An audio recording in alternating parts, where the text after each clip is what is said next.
beeped out. We love each other. Beep! Well, I actually said stuff. A lot of stuff. Just filled it. There was wonderful stuff in the script that we knew would never get used. We're like, just to fill in the space, so there's actually something to beep, because it'll just make it sound so horrible. And we're not going to beep it for Todd. Todd's not going to hear the beep. That's going to be post-production.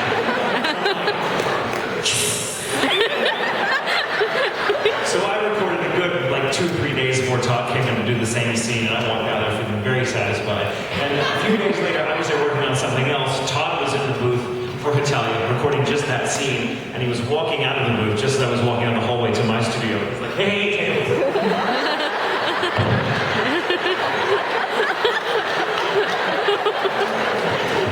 Did I get you? He's like, you did. Yes! Everything I said, by the way, is still on the table if you ever change your mind. So bye! Right, so that kind of stuff happens all the time. I want you to also note how graciously I actually fell on that step just now. I know it worked. But this brings to mind a very important piece of wisdom I'd like to share with all of you. Probably the most important thing I have to contribute to humanity, that is, if you want to fall in public and avoid being laughed at by strangers, the trick to that is to just stay down. Think about it. If you fall down and get right back up, everyone's like, dumbass. If you fall and just stay and don't move at all, everyone's like, oh god. And by the time you get up and you tell, no, I'm good, their steam is gone, they won't laugh at you. I've learned that many times. Many times. If you fall, stay down. Stay down. Are you okay? No.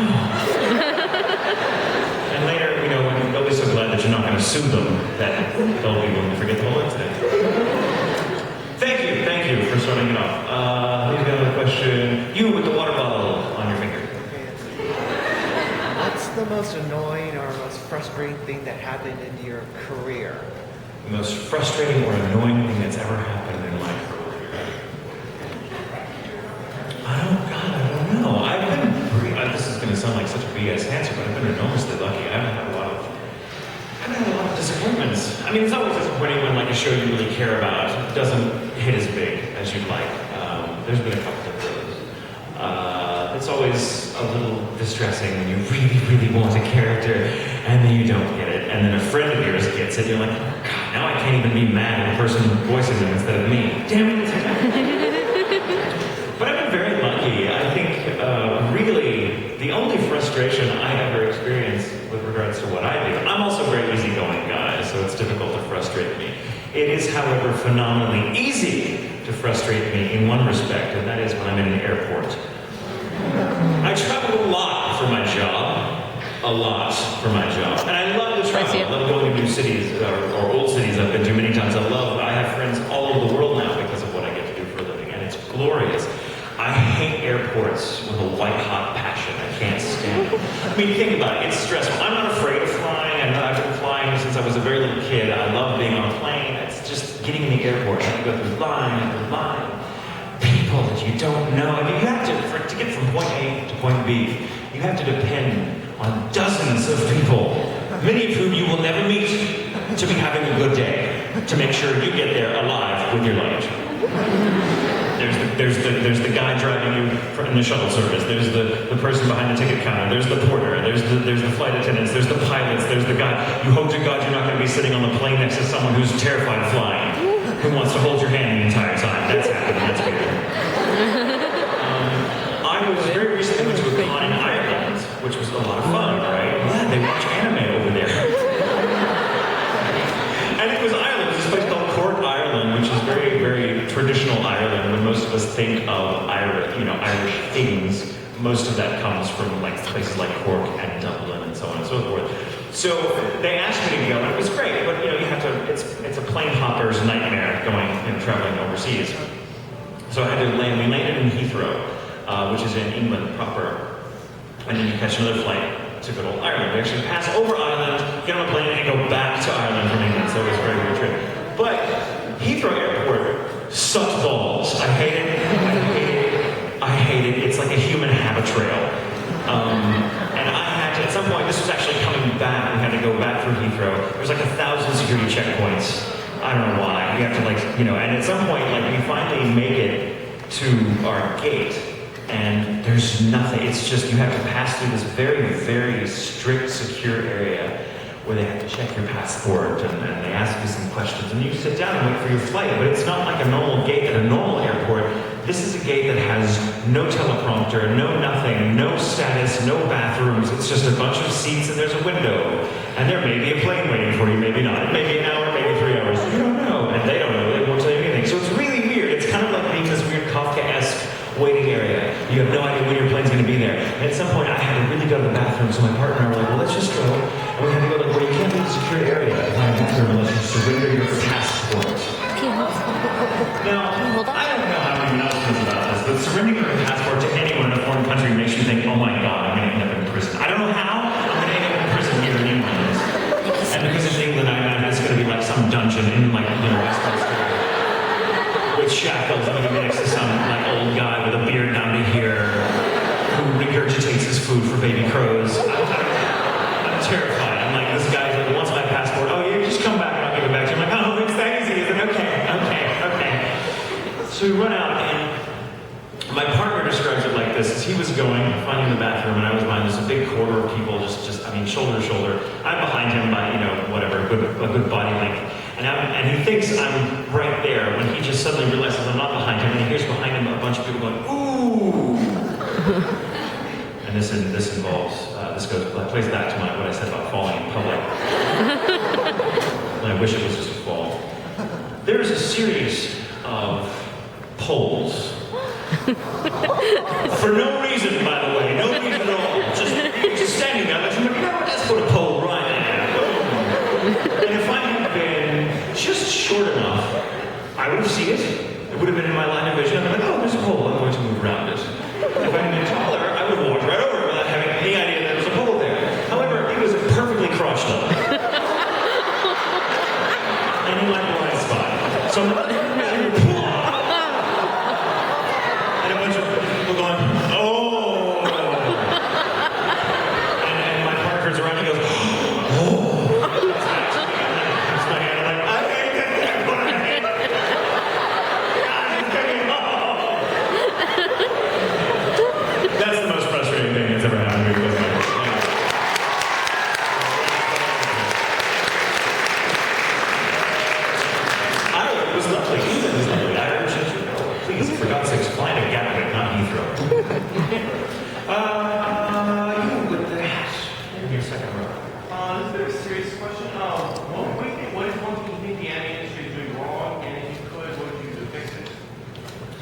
what is one thing I think the anime industry is doing wrong, and what can I do to fix it? Hire me more. That's greedy, I'm in everything already. It really feels like it sometimes. We were like, oh my God, what I used to do this thing where I used to meet people in public, like, oh, you're an anime, cool, I watched some animes. And I'd be like, oh, you probably haven't seen anything I've made, what other chance? And they name like 5 shows, and I'm like, oh yeah, crap, I'm in all of those. Yeah, and they're like, really? Whoa. From my standpoint, I don't know that it's doing anything wrong. Now, I'm kind of, in the industry on this side of things, on this side of the pond. So, it's been awesome to see how it's grown, because in my lifetime, I've seen anime kind of grow and decline in popularity several times. It always comes over in waves. There was there was like the Star Blazers and Voltron wave when I was very little, which was kind of what I grew up on and what got me into anime in the first place. And then there was like the Pokemon wave, which happened later. That was awesome. And then the Cowboy Bebop wave. And now the Attack on Titan wave. Which is pretty awesome. I love that. I love everyone's like, Attack on Titan. And yeah, oh my God, that show scares the shit out of me. I mean, seriously, it's great. It's really awesome. But I worked as an adaptive writer on those scripts as well. And so I watched the entire series, and I'm watching this going, oh my God, it's basically a show about a bunch of poor, desperate people running from these giant, crotchless monsters. It's a terrifying show. It's my nightmare. But it was really great to be part of that. I don't know that, personally, I don't know that I see anything wrong. I can't think of anything that I look at and go, oh God, I wish anime wouldn't do that.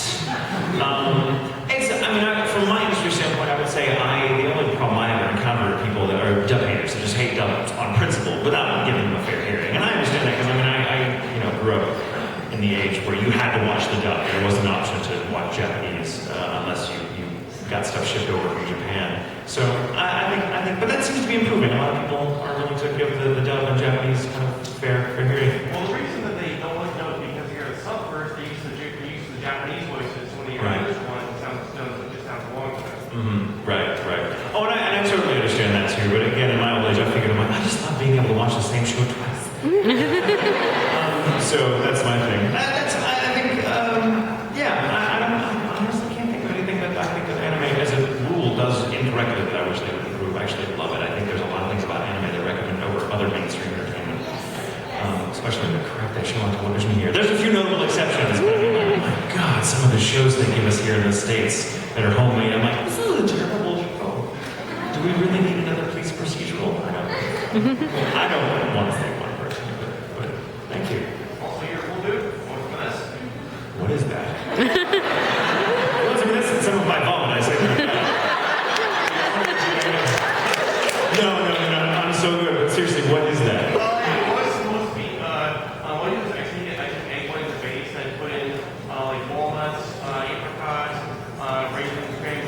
Oh, so it's like a trail mix. Yeah, it's sort of. I think it was supposed to be cookies.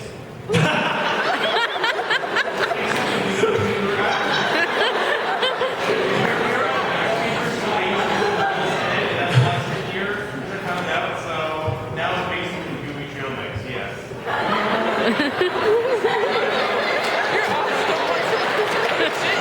Thank you. Sorry, that's awesome. I appreciate the offer and I love you, but it's like, do you want some cookies? And it's just a bag of stuff.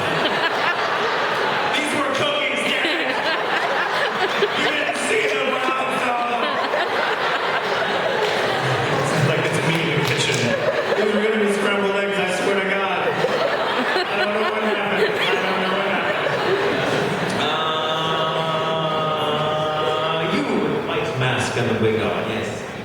Okay, you knew the Attack on Titan question was going to happen, but which of your previous characters from any anime series do you think would die first in that series? Okay, so make sure I understand the question correctly.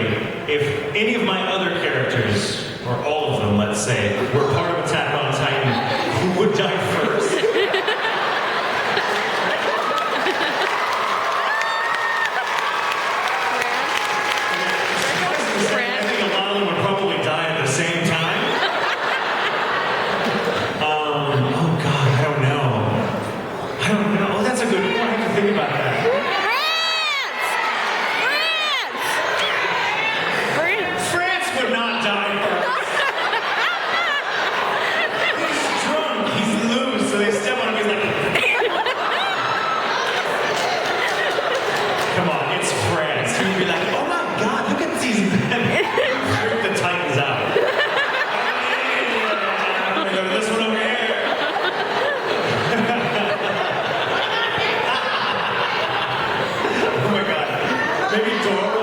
Maybe Doro, because he's a frog. Which always made me, I love Doro. I love Sergeant Frog to death. Like, he's so adorable. He's like, I'm a ninja, and I'm going to try to kick your butt. And you're like, that's awesome. But then again, he's so small. Maybe he'd get out. Maybe they wouldn't even see him. No, we don't like frogs. We like people. Oh, God, I don't know. I'm imagining a host club running for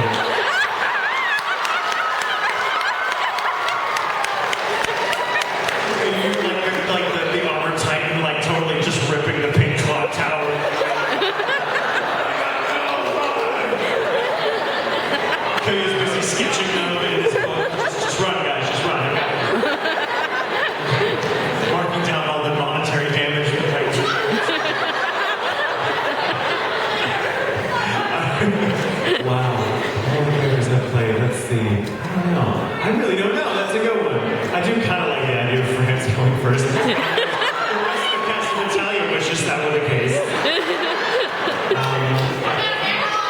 About who? Hammerlock! Oh, Hammerlock. Oh, no, Hammerlock's not even there. Hammerlock's on another planet going, oh, yes, could you do something for me? Hammerlock looks like he's already run into a Titan. Oh, God. Sebastian would just kill them all.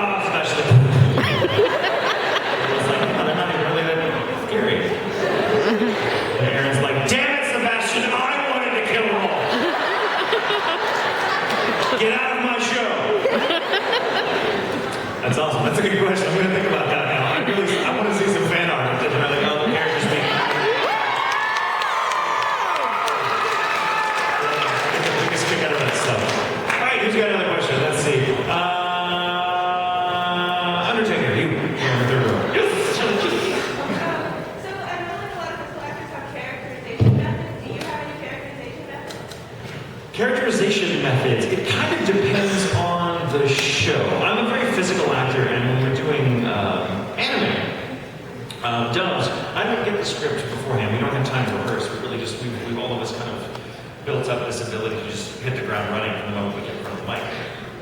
So I usually just kind of go in and we'll have a brief discussion with the director about what kind of voice they want. It's usually my natural voice, because that's the nature of anime. Usually playing about just a person.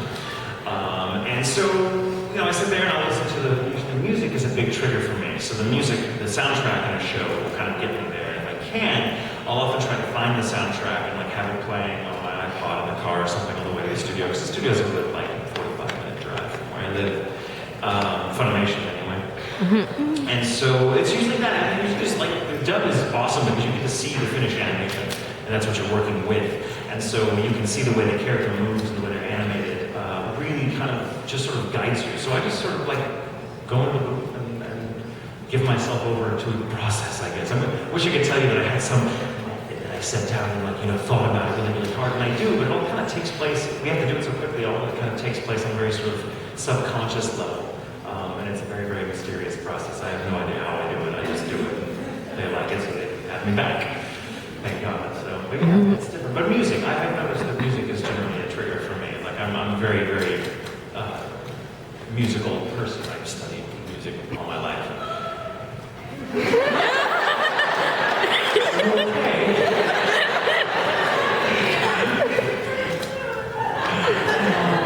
Adorable.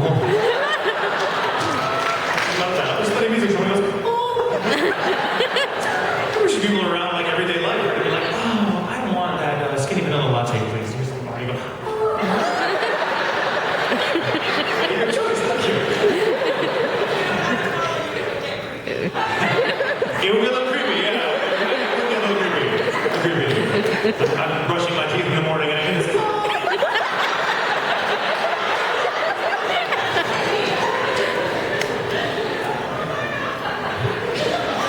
my God, I love you people. Another question. I see eye patch. Wait, are you? Oh, you see. I thought so. Everyone's like, how did you not know? Sorry.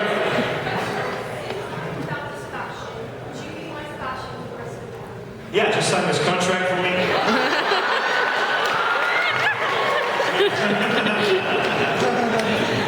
I will be your Sebastian.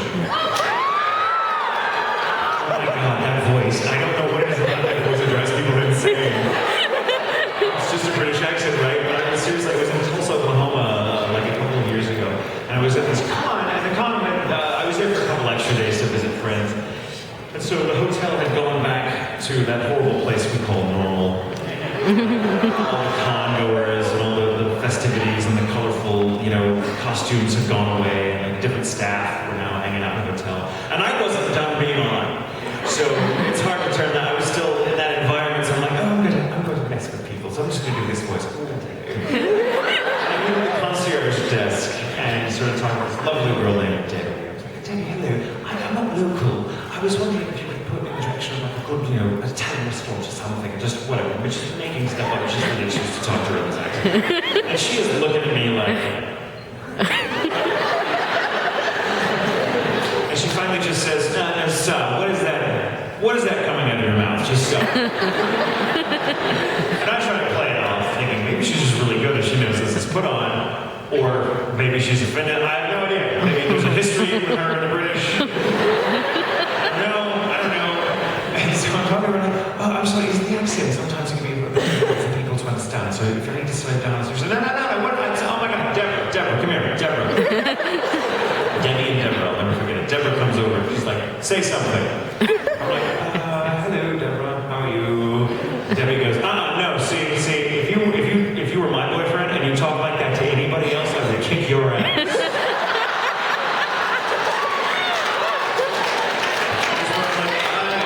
Never going to do this voice in public.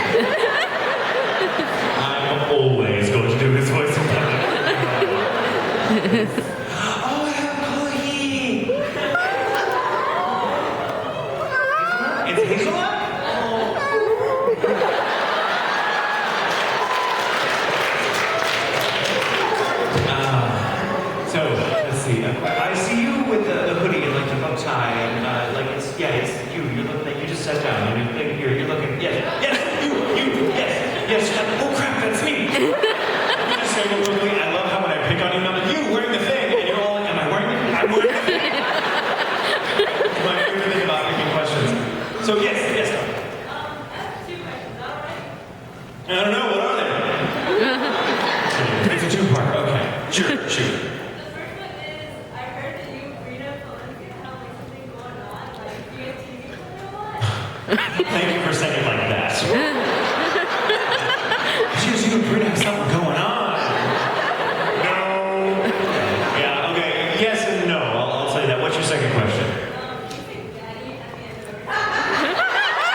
coming back to mom and dad.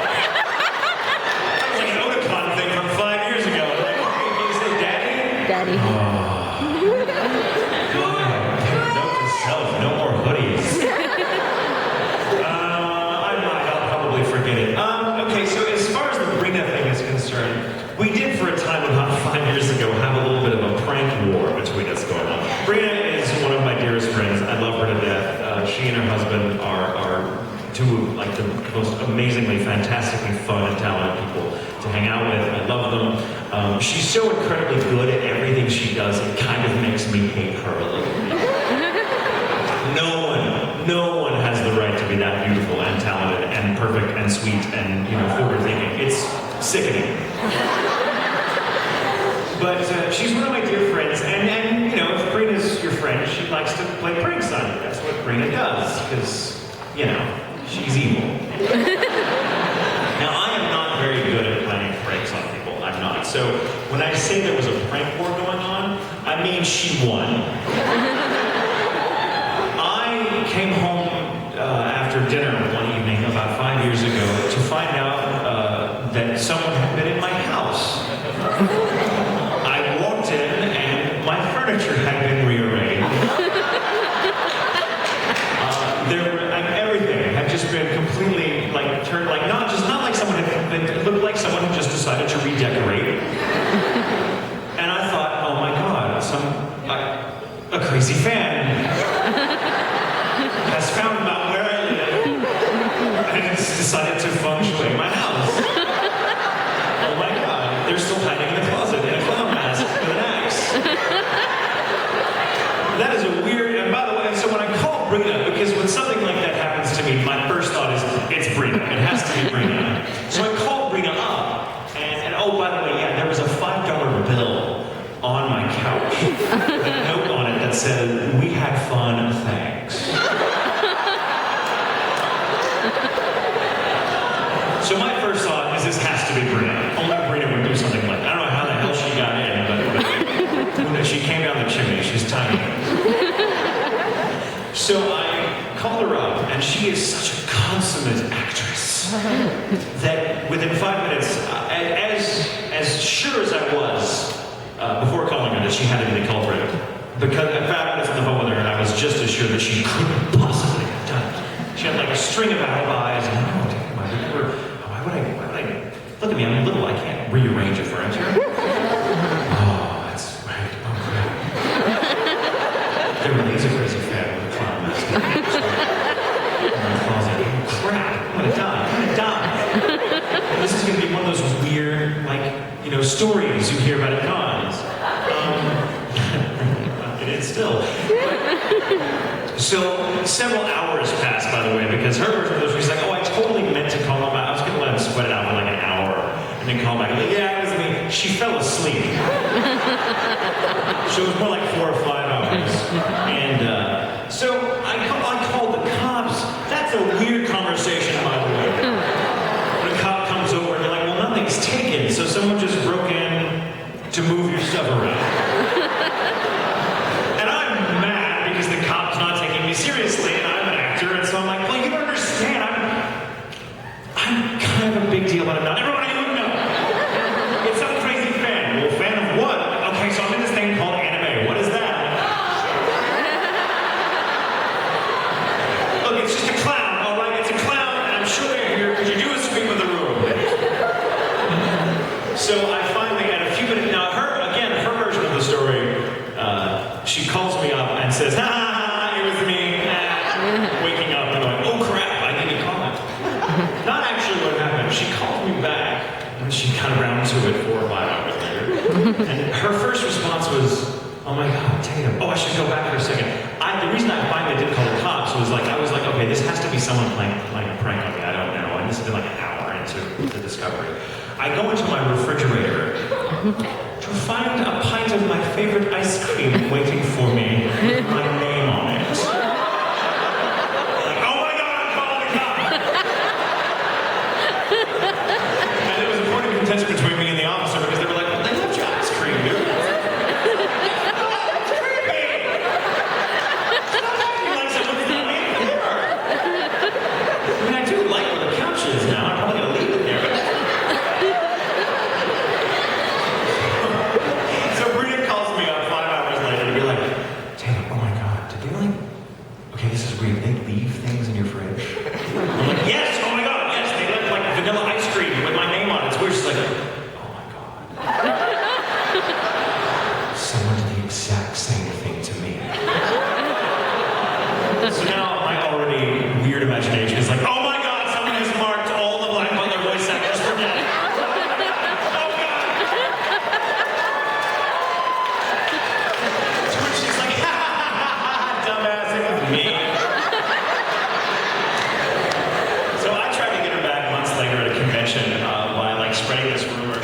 show called Beck, Mongolian Chop Squad. Really awesome show. One of her first real breakout performances in the industry, and she's just brilliant in it. It's a great show. Not a lot of people know about it. It's one of those sleeper hits, right? And it was always one of those shows I was talking about earlier that you love, you put your heart into it, and it just doesn't quite take off. It has a devoted following, and we're very grateful for that. But it never became like huge popular. Well, so I just had to tell everyone at this con, I started spreading this rumor, we made a video and everything about, like Brina had a pet sloth named Beck that had died in a tragic tree trimming accident. Just like a week before, but she was still gonna pick herself up by the bootstraps and come to this convention. And so everyone, I had flyers around everywhere. And you know, people coming up to Brina going, oh my God, we're so sorry about Beck. I know, right?